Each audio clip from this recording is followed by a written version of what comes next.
In the opening scene of Jonathan Glazer's film Sexy Beast, a lobster-red Ray Winston is lying on a deck chair wearing swimming trunks that do a rather questionable job of covering his balls. The sun is slowly roasting his fat body as he presses a cold flannel into his crotch and grunts slightly. After a minute, he stands up and surveys his impressive Spanish villa while he cools himself with an electric fan. As he's basking in his own majesty, a large chunk of rock, Fucking boulder. hurtles down the landscape behind him before smashing past his head into the middle of his swimming pool, showering him with water. He jumps into the pool to gawk at the Boulder.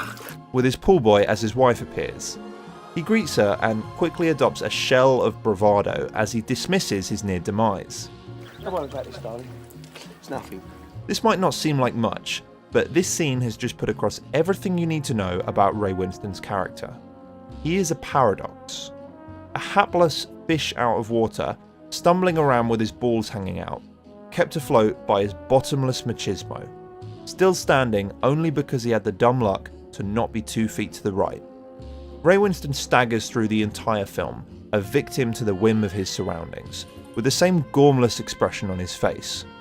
He survives encounters with old friends from London's shady criminal underworld and a daring heist into one of the country's most secure bank vaults, the whole time wishing everyone would just leave him alone so he can go back to sitting in his chair with his sunburn and his sweaty balls.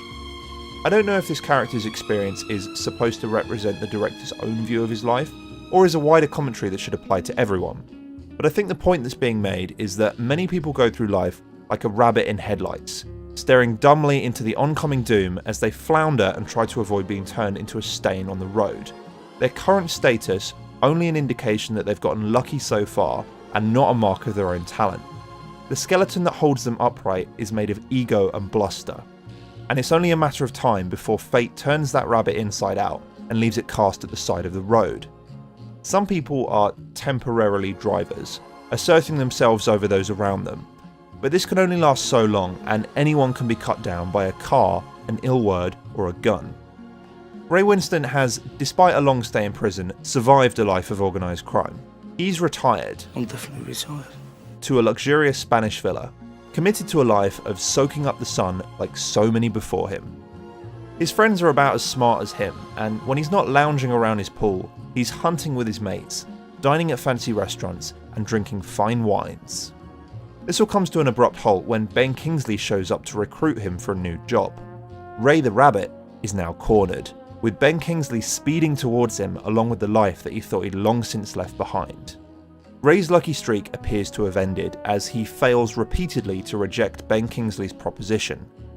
In the end, it's only luck and the wherewithal of those around him that allows him to escape. Ben Kingsley is most definitely a driver in this strange world of cars and rabbits, but even he eventually runs out of road when Ray's wife and friends take him down in an act of great vengeance for all the near misses, threats and violence.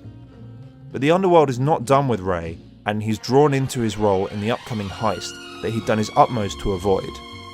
The heist itself is a product of two drivers caught in a game of chicken, Ian McShane and James Fox. The two meet at a Roman-style orgy, and each tries to flex their ego and exploit the other for their own ends. McShane gains access to the bank vault, and Fox bums Ian. Ray Winston is apparently a heist prodigy, and the operation goes smoothly with his help. It's strange that Ray is so adept in this instance, when for the rest of the film he's portrayed as such a bumbling and inept character, who scurries away from those that tower above him.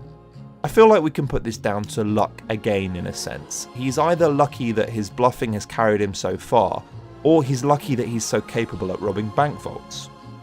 After the heist, McShane offers Ray a lift back to the airport so he can flee to his house in Spain. On the way, they make a quick stop at James Fox's house so McShane can pay his regards. No, I'm alright. Fox's luck runs out, and Ray blubbers and flounders as he wonders if he will be the next stain on the road.